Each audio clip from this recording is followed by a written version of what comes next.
Sorry, just speaking in tongues. As a normal person does. So, okay, what was I gonna... okay, I guess we'll just jump right into it, you know? We're gonna be doing some geography now. I have two of them in the playlist today. We're gonna be doing Cameroon and Canada. Cameroon and Canada, which should be a good time. I don't know too much about Cameroon. I could do the bit that I've been doing recently where I look behind me and try to find it on a map. There it is. I found it. This time I found it pretty quickly. I knew it was like in this little bit in Africa, like near Nigeria. I just needed a second. I know where Cameroon is. I couldn't tell you the first thing about it, but I know where Cameroon is. And you know what? Canada's right there. I know where that one is.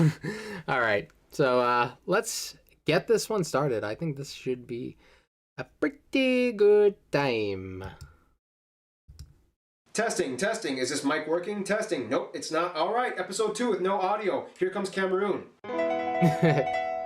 It's time to learn geography. No! Hey everybody, I'm your host Barbie. When it comes to Africa, mostly you're either on the English-speaking side or the French-speaking side. But then you go to Cameroon and you find this strange, unusual hybrid anomaly.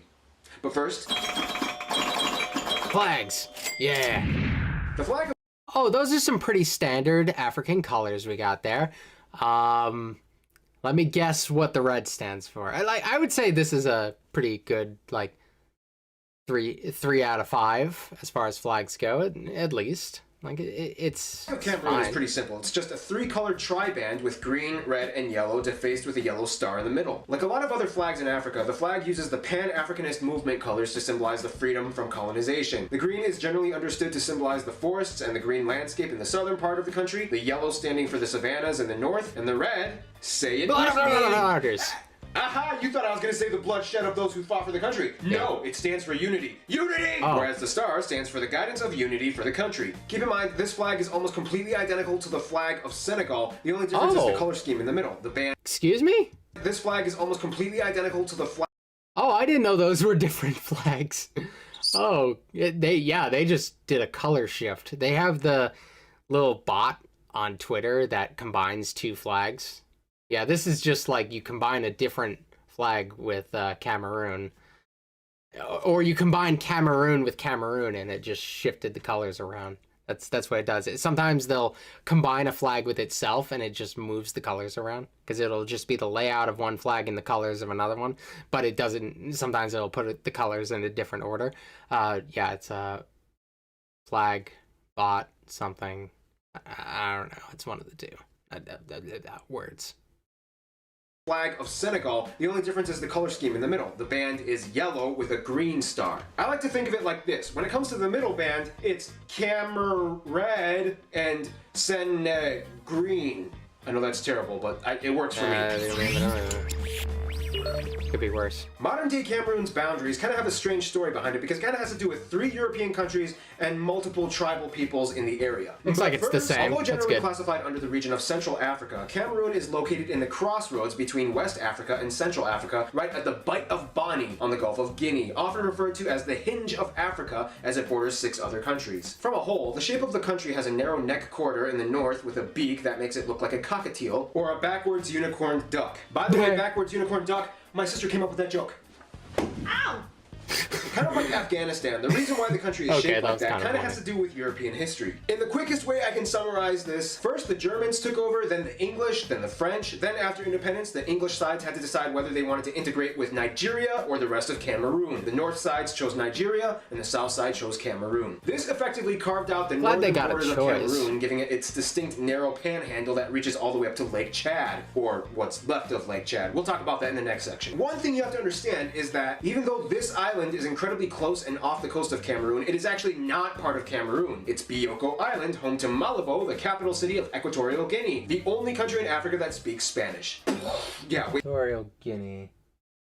Sorry, I just keep having to look at my map just to get a bigger picture of it. I like having a map behind me. I kind of wish it was in front of me.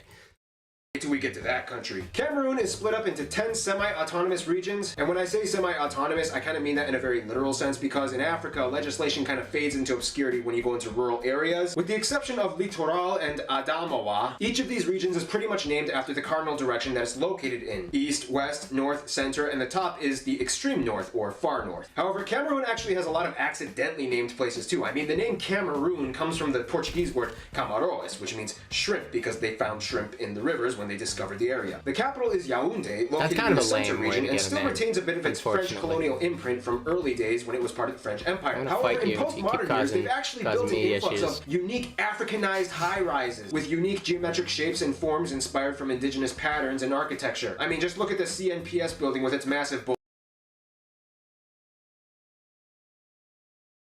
Why? Why are you doing this? Why are you like this? boulder. Sorry, I need to go back like 10 seconds. I got distracted. Early days when it was part of the French Empire. However, in postmodern years, they've actually built an influx of unique Africanized high-rises with unique geometric shapes and forms inspired from indigenous patterns and architecture. I mean, just look at the CNPS building with its massive boulder. Shh, just don't ask. Let it be. It's Africa. The largest and economically busiest city in Cameroon, though, is Douala, located right on the coast of the Gulf, and of course hosts Cameroon's largest port and commercial industry. It's okay if you mispronounce things every once in a while. Like, it's hard to get everything right. Populated areas are on the coasts, the center, the north, and everywhere else is pretty much just sparsely populated with little pod towns that are interconnected with these small dirt roads that look like a spider's web with flies caught in it. Due to the fact that ground transportation is not really well maintained, I mean only about 10% of Cameroon's roads are paved with tar, many of the towns have small airplane runways that they receive mail and packages on sporadic occasions. Entrance into the forest is difficult sometimes, and the terrain can cause a lot of travel difficulties the further inland you go. Let's talk about that terrain, shall we? Alrighty. Cameroon's land is without a doubt very unique and rich, which is why, in context, you can kind of understand why the Germans, the French, the Belgians, and the English all tried to take their grab at it. Essentially, Cameroon is like a resource gold mine. And they have gold mines too. Cameroon is typically described as Africa in miniature because it contains virtually every major climate and ecoregion found in all of Africa. They have coasts in the west, deserts and savanna in the north, mountains in the center, and jungles and rainforests inland to the east. In one country, you basically get an entire continent. Also, did you hear that? Oh, it's the sound of eco-enthusiast budget travelers having seizures of joy. However, you can't just waltz into Cameroon and take on any region you want. You gotta be a little careful. Cameroon still has some active volcanoes, including Mount Cameroon, the tallest mountain in Cameroon that last erupted in 2000. See, the thing is, Cameroon lies on the Cameroon Line, which is a geological region of volcanic activity that extends from the Gulf of Guinea on the chain of islands like Sao Tome and Principe, all the way inland through the area of the Oku volcanic fields that extend all the way to Lake Chad. Cameroon is also home to two of the only— Hold on just 1 second. I do want to check something. This is kind of not something I'm the best at. I wanted to look up a map with like kind of tectonic plates. I guess tectonic plates. Maybe something that centers in a little bit more on Africa. That might be nice. Nah, never mind. I'm not getting anything here. I was wondering if like that line lined up with like some tectonic plates, but I'm not seeing anything there. It's always interesting learning about tectonic plates, but I guess there's nothing to go off of. 3 known exploding lakes in the world. These are lakes that have magma under them, and the lake slowly leaks carbon dioxide into the waters, and upon earthquakes or landslides in a rare catastrophic phenomena, the lake emits huge puffs of carbon dioxide that in return can asphyxiate and kill any living creature and person in the direct vicinity. In 1986, the lake exploded and killed about 1,700 people and 3,000 animals and livestock. They were effectively suffocated to death, and this was the first known and recorded incident of such a natural event. The mountainous area inland has humid rainforests forests and jungles that can be found, including some of the wettest places on Earth, and an abundance of wildlife, many of which are actually endemic to the area, including the incredibly rare cross river gorilla. Further inland to the east, the land slopes into a plateau with even sparser populated regions where flocks of primates, birds, reptiles, and amphibians call home. Now, here's where things get interesting. When you head north, and specifically to the furthest north regions, everything gets dry and earthy. And that's the cool thing about Cameroon. It's the only country in Africa that claims sovereignty over regions that stretch all the way from the dense jungles of the Central African region to the north dry arid Sahel. Now, in this area, and specifically at the northernmost tip of the country, you reach Lake Chad, which is kind of drying up. Now, just like the Aral... This is something I learned about in a world regional geography course, like how there's... We kind of saw, like, the differences in, like, satellite imagery over a pretty decent period of time, and it's pretty much going to be gone soon at this rate from the looks of it, unless there's something I don't know that can somehow resurrect these lakes. I don't believe there's anything to do about that at this point. I'm pretty sure they're gone. Which we will talk about and discuss in about 87,926 years when we do the episode on Uzbekistan. In the past 50 years, Lake Chad has dramatically shrunk due to the growing demand for water by peoples in the area. Today, it's only at about 5% the size it originally was decades ago. Cameroon actually owns one of the largest portions of the lake that actually still has a substantial amount of water in it. The strange thing, though, is that even though the lake has dried, the land that the water once filled became loaded with plants and grasses, creating a strange green blot in the middle of what seems like a vast empty arid desert. In a weird way, this actually allowed people to move into the land that was once underwater and cultivate it. Funny how people function that way. Okay. Now let's talk about these people. You know, there's a silver lining there. That's very innovative. People will adapt to their circumstances. Again, when it comes to Cameroon, it really is like an Africa in miniature, and that even applies to the people. Now, Cameroon doesn't really have a specific Cameroonian demographic. The country is made up of over 250 people groups and tribes that have relatively lived alongside with each other peacefully. The country has about 20 million people and is almost even... Africa is ethnically very interesting. It's often grouped together in kind of an ignorant fashion. Often its diversity is undermined in, I guess, very Western understandings of it. But a lot of the different tribes don't really have any sort of like an ethnic tie or cultural tie, although they might be relatively close geographically.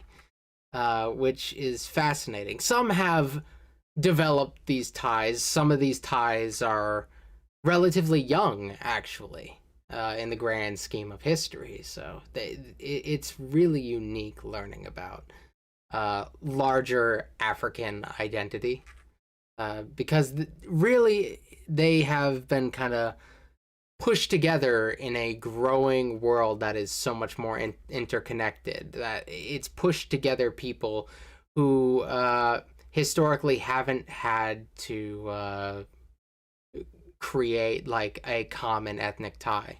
Divided between urban and rural populace. Now, it's really hard to get an exact ethnic ratio makeup, but in the most generalized format, Cameroonian Highlander tribes make up about 40% of the population, and coastal inland Bantu tribes make up about 30%. Then you have the Fulani and the Kirdi that also have large populations at about 10% each. The rest of the population is just kind of an other African people group not affiliated with either of these groups, as well as a very small group of non-Africans making up less than 1%. It's incredibly diverse. Although each of these people groups speaks their own dialect, all the dialects kind of filter. The amount of African languages is insane.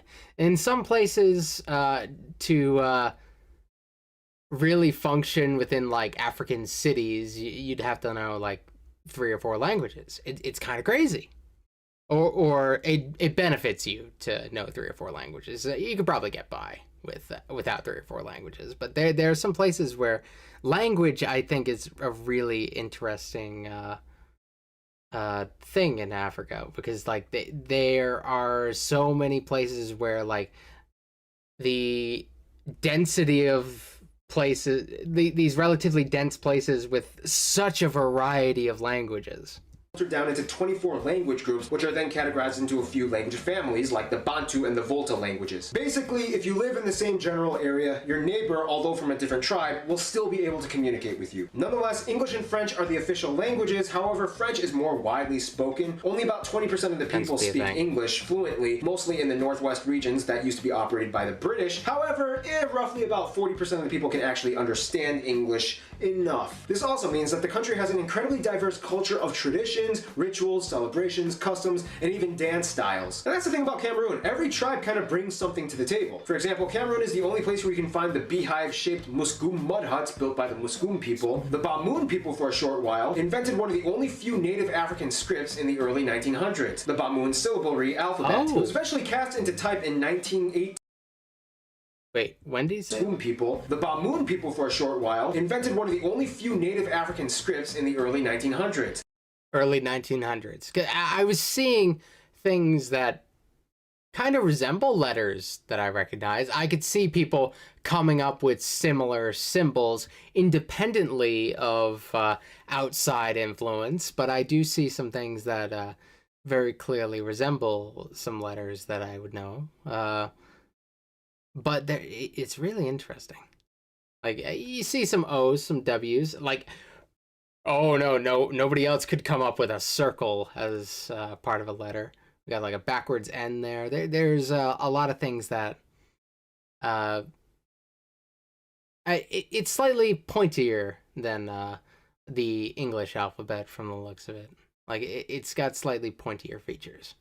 The Bamoun syllabary alphabet. It was eventually cast into type in 1918, but then fell out of use in 1931. And that's just the tip of the iceberg. We didn't even talk about the Fang people and their cool masks. So as you can see, Cameroon is like a smorgasbord of culture. However, one thing that it does kind of lack is political stability. I knew there was a catch. This place seemed too perfect. Yeah, Cameroon does kind of rank a little low in Transparency International's rankings. They typically are in the upper 140s out of 176 countries listed. It partially has to do with the fact that the country has really only been under the leadership of one of two men since independence. The first president, Amadou Ahidjo, and the second, Paul Biya, who has been president since 1982. Biya has been criticized not really for what he institutes, but rather for what he doesn't do. He makes very few public appearances and has an aloof reign over his country. Sometimes he'll be out of office for months, hanging out in France, spending hundreds of thousands of dollars on hotels and luxury items as riots break out in his own country. He's been accused of holding phony elections to I was about to say, like, maybe people like that he touches upon things less because they'd be able to run things more on a local level, but it seems to be a bit more cynical than that. Justify his position in office and persecuting any opponents that try to step in the polls. Nonetheless, Biya does still kind of maintain national ties with other countries and kind of acts as like a national spokesperson. Now let's talk about whom he rubs shoulders with. That's an ambassador. That's somebody that, like, somebody of his position would likely appoint, but he's taken that position on for himself, probably because it feels a little bit cushier than running the country from home. Now, Cameroon wouldn't be shaped and molded into the Cameroon that it is today if it wasn't for the various investments and interactions that they've engaged with over the years. For starters, Cameroon has a few disputes with Nigeria and Equatorial Guinea over maritime borders and exclusive economic zones. Sense. Some will tell you that these issues have been mostly solved, but most will also tell you, Canada and the US have great relations with Cameroon. Cameroon is a huge hub for US Peace Corps volunteers that help out with aid and HIV/AIDS treatment centers, as well as agricultural development projects. Canada not only started relations with Cameroon early, but in a funny way is very similar to Cameroon in that both countries share a culture of English and French division and influence. Now, as a former that would make a lot of sense. It's fun that we're about to go into Canada too.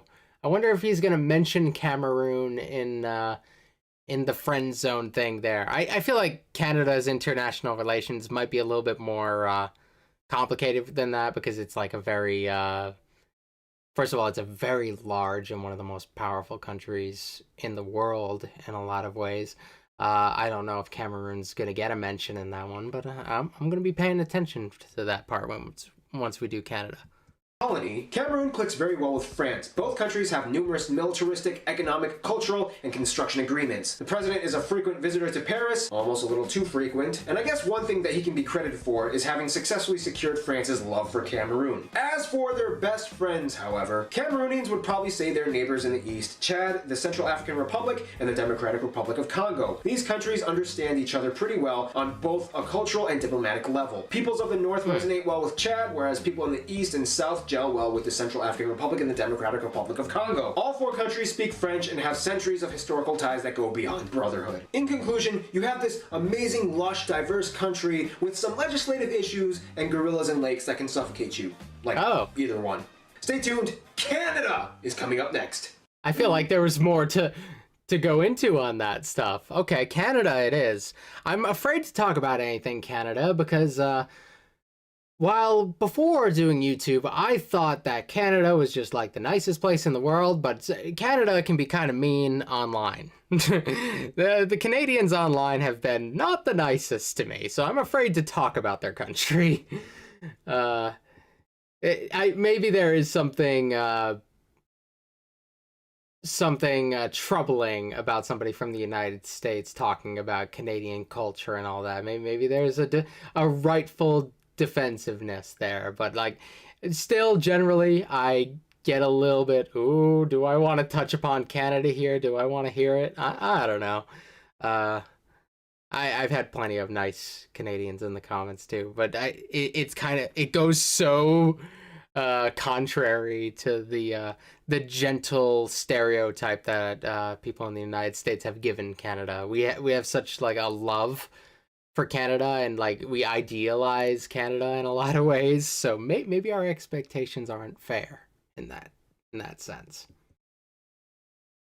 Here, Geography Now, we got over 40 people that emailed us to help out with this episode from Canada, so without further ado, here comes the Canada episode.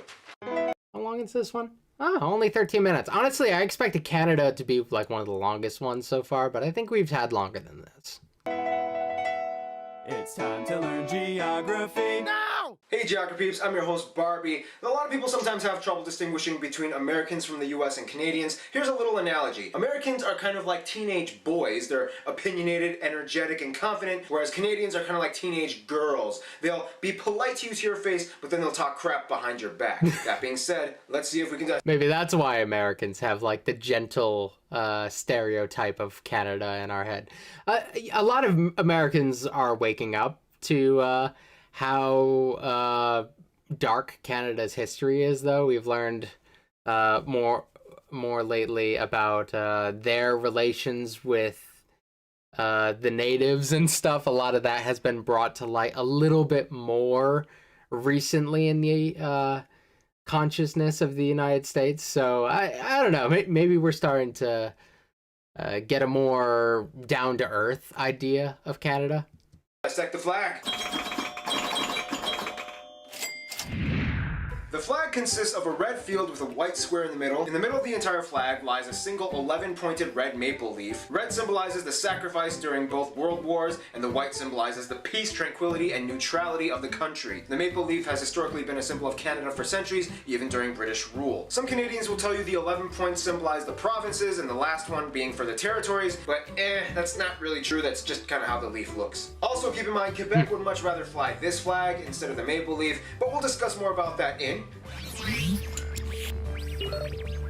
Alright, so Canada is huge. It's the second largest country in the world, so it's pretty safe to say that you can bet that there's going to be a lot of interesting things when it comes to administrative divisions. First of all, Canada is located on the North American continent, right above the United States, bordered by 3 oceans, the Atlantic, the Arctic, and the Pacific on all 3 sides. The country stretches over 6 time zones and is divided into 10 provinces. Yes, people, Newfoundland and Labrador are together one province, and 3 territories in the north, the capital of Ottawa being in the province of Ontario. Ooh, now let's have some fun. Now, the thing thing is, Canada's domain is lavished with sovereignty enigma and semi-autonomous wonder. First of all, let's talk about the border. At over 8,800 kilometers or 5,500 miles, with thousands of markers along the way, Canada and the US have the world's longest border between any two countries. Things are a little tame on the east coast, except for that one island they have a dispute with Denmark over, and that one other island within kayaking distance that France refuses to let go of, until you get to the Quebec-Vermont border, and things get a little messed up when you reach Derby Line and Stansted. Since the town was built before modern-day borders were properly established, the town has a variety of houses, businesses, and buildings that lie directly on the border. Haskell Free Library even marks the border in its reading rooms and has an entrance for people on the US side and the Canada side. People of each country must enter on their side, and if they exit on the opposite country, they must stay on the sidewalk and report to the customs office. Failure to do so and stepping on the road can result in arrest. And this delightfully accidental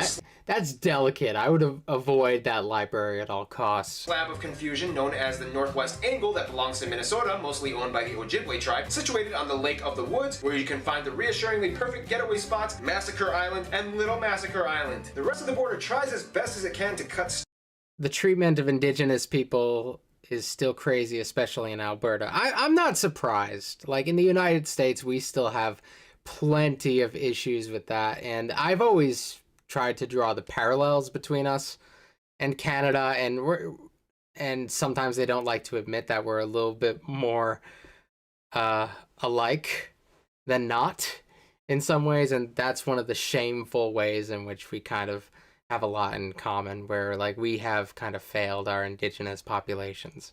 straight on the 49th parallel, even though it zigzags a little bit, and 4 airports have runways that either straddle or are exactly parallel to the border. Somewhere around 80% of Canadians live within 100 miles or 160 kilometers to the border of the US, and the further north you go, things just get a little kind of fuzzy and neglected. They still have a little bit of trouble integrating the rest of the land the further up you go. There are only 2 main highways that lead to the Yukon and Northwest Territories from the south, whereas there are virtually no roads leading to any of the provinces or territories into none of it. The only way to get into none of it is to either fly or take a boat. I mean, technically you could walk across the border, but that would suck. Speaking of none of it, Canada has the most northerly inhabited place in the world. Alert Canada, a perpetually icy, frozen, desolate settlement typically operated by as few as 5 people year-round, functioning as both as a militaristic station and a seasonal research facility. Now, the one thing you have to know about Canada's administrative divisions is that it all kind of constitutionally fits together until you get to Quebec. Although Quebec is still considered a province of Canada, they've made it very clear in the past that they have a strong sense of Quebecois nationalism that many even take to the separatist extreme. Nonetheless, many of Canada's divisions and functions are heavily influenced by the landscape, such we will discuss in...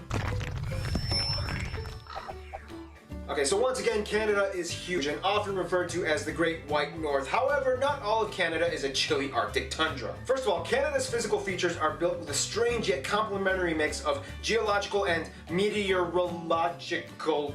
Yes, that's a word. Score meteorological facets. Looking at Canada, one of the most notable features that sticks out would have to probably be the Hudson Bay, the second largest bay in the world after the Bay of Bengal, and the largest bay that freezes over in winter. This bay provides a drainage basin that hydrates about half of the entire country and a little bit of the northwest of the US. The strange thing is that the Hudson Bay actually sits on a gravitational anomaly in which gravity here is actually a little bit lower than the rest of the planet's average. It has to do with some kind of sciencey reason about ground convection and ice melt rebound, yada yada. That's so strange. Want to lose some weight? Try the new workout and diet trend, Hudson 90X. Our diet and workout plan includes going to the Hudson Bay. No, but seriously, that's one of the geographically most interesting things I've ever heard about Canada. That's kind of insane. There's a lot of interesting things about Canada, but that's a new one to me.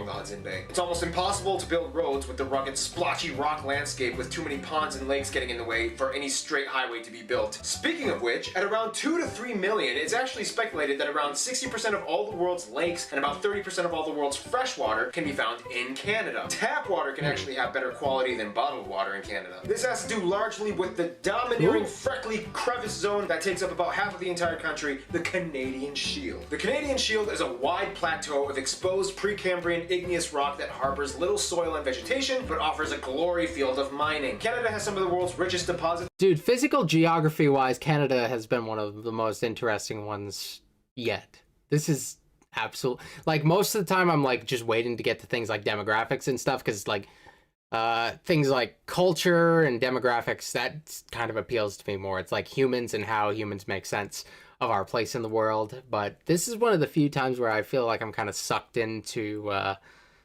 the more physical geography elements.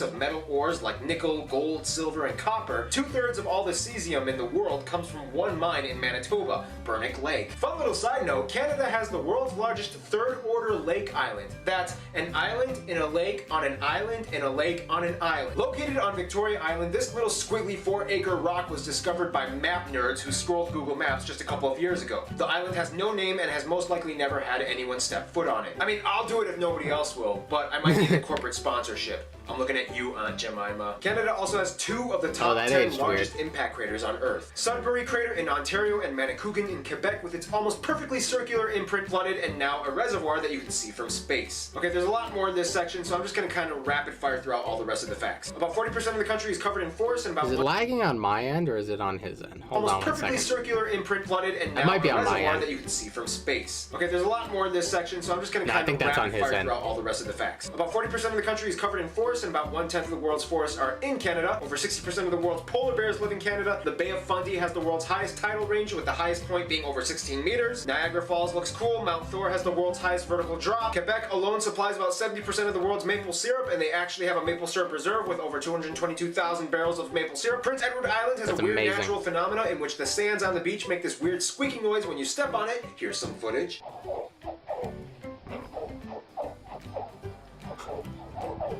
Why? Inland lakes besides the ones shared with the US on the Great Lakes are the Great Bear and Great Slave Lakes, named after the Slavey people. No, I'm not talking about slaves, I'm talking about the Slavey people. There's a difference. One we'll discuss in... Demography.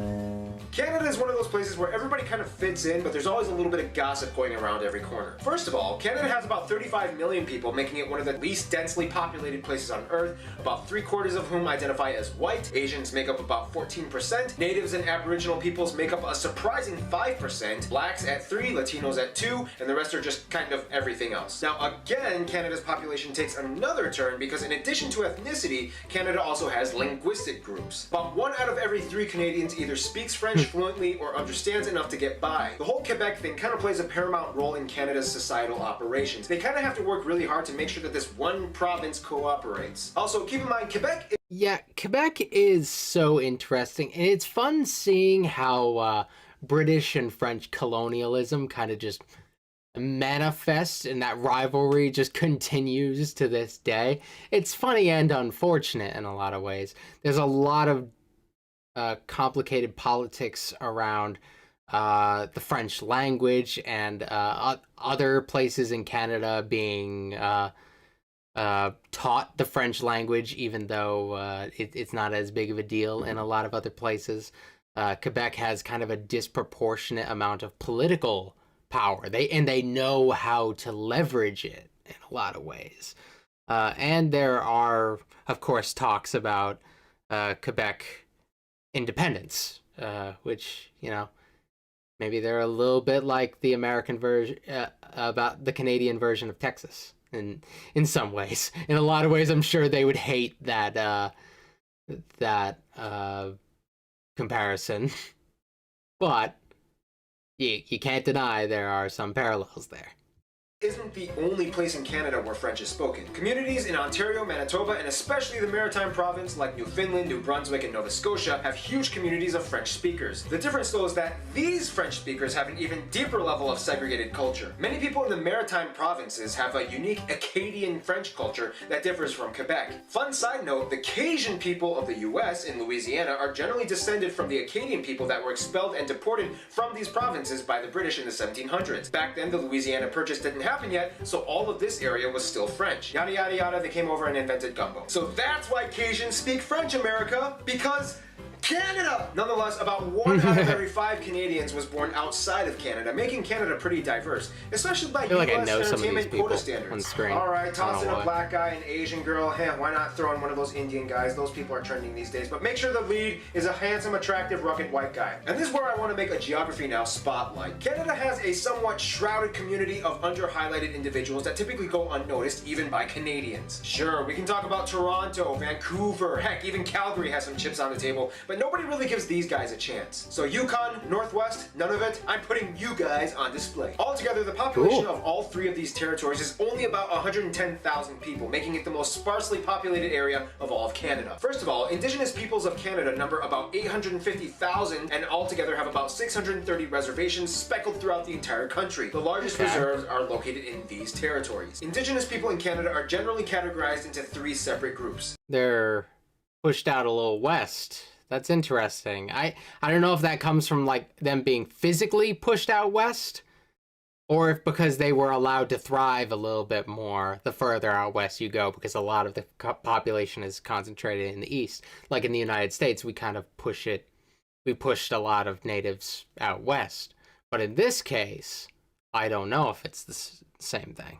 The First Nations, the Métis, and the Inuit. The Métis are mixed-race indigenous, the First Nations are generally southern tribes that typically live in forested areas, and the Inuit are straight-up Arctic folk. Here's how you can kind of distinguish the three territories. Yukon is predominantly white, the Northwestern Territories has a lot of First Nation tribes, like the Slavey people who can be found close to the Great Slave Lake, although many of them prefer to be called the Dene. Cool side note, the Navajo tribe in the US to some extent trace their heritage to these people. See how everything is connected, people?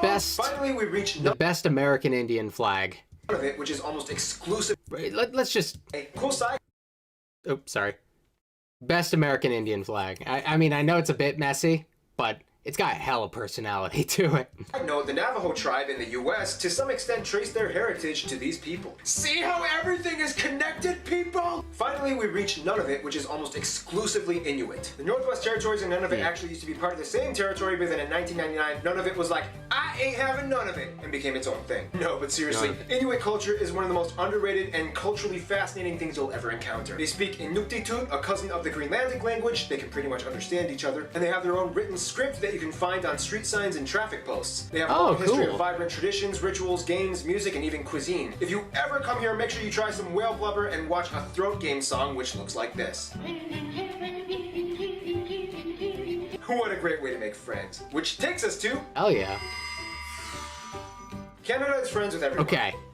Do you think Cameroon gets mentioned here?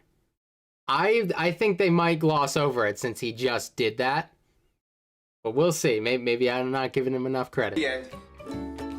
Nah, okay, let's elaborate just a little bit more. Okay, so Canada does kind of typically maintain a foreign policy that does encourage diplomacy outreach to pretty much every country that they can grab at. Heck, they even had good ties with Cuba after the US put an embargo on them. Nonetheless, Canada's relations kind of typically shadow those of the US. Allies with the same allies, and opponents with the same opponents. I mean, have you seen the movie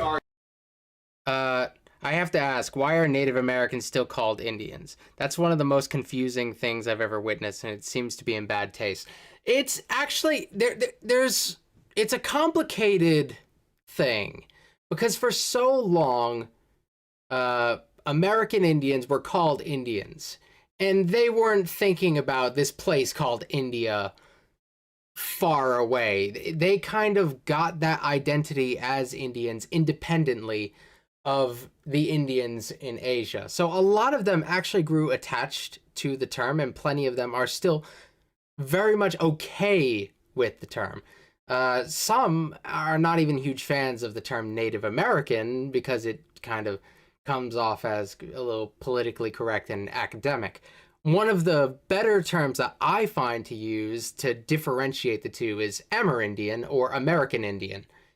So they can maintain the fact that this is an identity that they've had for hundreds of years, and it's not their fault that this identity came to them and kind of was also applied to another people across the world. They can have that identity independently of the other people who call themselves Indians. I heard they sometimes use it in a reclaimed way. Yeah, that's kind of it. There's a lot of layers to it. Some people are cool with Native American, some people are cool with Indian, some prefer Amerindian or American Indian. They're individuals with their own opinions. Everybody has kind of like their preference for what they use. I kind of use all the words sort of interchangeably, but try to lean towards Amerindian because it kind of gives them that identity that they've had for a long time. It doesn't take that away from them, and but also kind of acknowledges that they're very different people from Asian Indians. But yeah, there's all sorts of there's all sorts of nuances to this, and it doesn't really need to be it doesn't really need to be a huge problem. Just if you know somebody who's an American Indian, you can ask them what they prefer, and they'll probably tell you. They're probably cool with explaining to you why they feel a certain way about it. Go. First of all, Canada is not only part of the Commonwealth, but the Commonwealth realm. Yes, there's a difference. So in general, they pretty much get along with everything that was once part of the British Empire. Then you get the Francophone countries that also gel well with Canada as well. The funny thing is, although the US complains about the immigration procedures of Mexicans into the US, Canada is actually trying to coerce and entice Mexicans to come in. With its low birth rate and a need for a bigger workforce to assist the aging population, Canada has relaxed its immigration and visa policies in order to gain skilled workers, and specifically from the Central American region. Flyers and advertisements are spread all over Mexico encouraging them to move in. Of course, when it comes to those closest to them, Canada does have their top pick. The United States. Some say Canada is like the little brother of the US, some say it's like the best friend, but in all honesty, Canada and the US are kind of like teenage high school sweethearts. Canadians and Americans have been there for each other since day one. The US is the largest export and business partner of Canada and shares the closest diplomatic ties both nationalistically and militaristically. The difference between Canadians and Americans, though, is that Americans gain their independence by force, whereas Canadians by diplomacy. American immigration policy is like a melting pot where people are kind of expected to assimilate, whereas Canadian... What about Indians who become naturalized citizens in America, like Indians from India? Yeah, you just call them Indians. Like that. It's... I know it's a little confusing that there's like two terms that can mean the same thing, but there's a lot of... well, two the same terms that can mean different things. I got that backwards. That's why using the little distinctions like Amerindian, I think that's a wonderful term because it acknowledges like that they can have similar like names because they came to them independently of one another. It's neither of their faults that they are called what they are called, but it does give them enough difference that it avoids confusion. That's why I'm a huge advocate for the term Amerindian. But like none of the terms are inherently offensive depending on how you look at it. But yeah, just ask people what they want to be called and just respect what they want to be called, I guess. It's one of those cases. If I'm speaking to somebody who doesn't like the term Amerindian, I'll call them an Indian. I'll call them a Native American, whatever it happens to be. Foreign policy is kind of like a mosaic. People are encouraged to be distinct culturally. In all honesty though, they are kind of like a cute little teenage boyfriend-girlfriend couple. Sometimes they like to poke fun at each other, but at the end of the day, they're totally dating and they're totally making out with each other in the back of the movie theaters. In conclusion, Canada, you little sweet cheek you, I'll pick you up at 7. We're going out for some pancakes on that island, in a lake, on an island, in a lake, on an island. Stay tuned, Cape Verde is coming up next. Oh, that should be fun. Yeah, Canada, that's a fun one. I think Americans in Canada, we have like a playful sort of mocking of one another. Sometimes it gets a little bit more serious, but I'd like to think that we're generally on good terms. Canada, in a lot of ways, is a lot like the British, where they look at the United States and a lot of the trouble we get into, and they know that we're a bit of a pain as the world's superpower. So culturally, there's a little tension there. But also, in a lot of ways, we are aligned when we get into foreign conflicts. We're often right there with Canada, or Canada's right there with us. They've followed us into several conflicts. So, yeah, it's not... I think we often like to focus on what makes us different, but I like to focus on what makes us the same.